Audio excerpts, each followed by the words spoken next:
Lewis Hamilton warned wearing jewellery risks years of ag0ny as GPDA boss sides with FIA.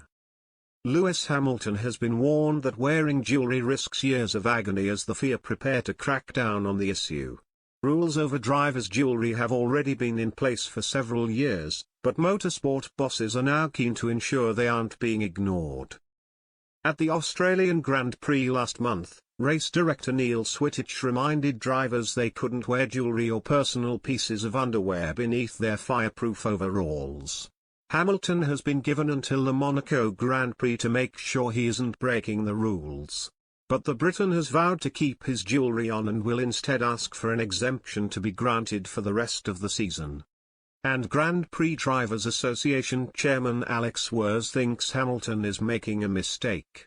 The 48-year-old has sided with the FIA as he insisted the rules are there to protect drivers. And the Austrian has recalled a story where inappropriate clothing led to prolonged suffering. Wurz spoke about a talk given by Danish racer Chris Nissen in 1988 following a crash at Fuji, where the driver was burned. And the incident could serve as a warning to Hamilton. He showed his body and said, "Look at this," Wurz explained.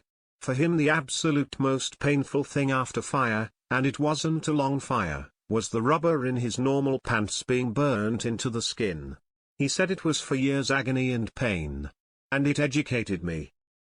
At this moment I said I don't want to live these consequences, only for not taking my pants off and putting fireproof underpants on, the same with jewellery. It is a rule for the right reasons. But Wurz believes the FIA could have implemented the rules by making their request in a different way. I would have probably liked a slightly different approach of how to deliver the message, he added. I don't want to end up in football where there are more hands in the air and verbal abuse. You have to work together.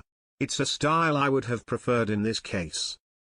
Hamilton was critical of the jewellery crackdown and insisted he has jewellery and piercings that cannot be immediately removed. And the 37-year-old even turned up to a press conference ahead of the Miami Grand Prix wearing 3 watches, 8 rings, 4 necklaces and 2 earrings in protest. And Hamilton's stance has been mirrored by 4-time F1 champion Sebastian Vettel, who has claimed he is old enough to make his own decisions on and off the track.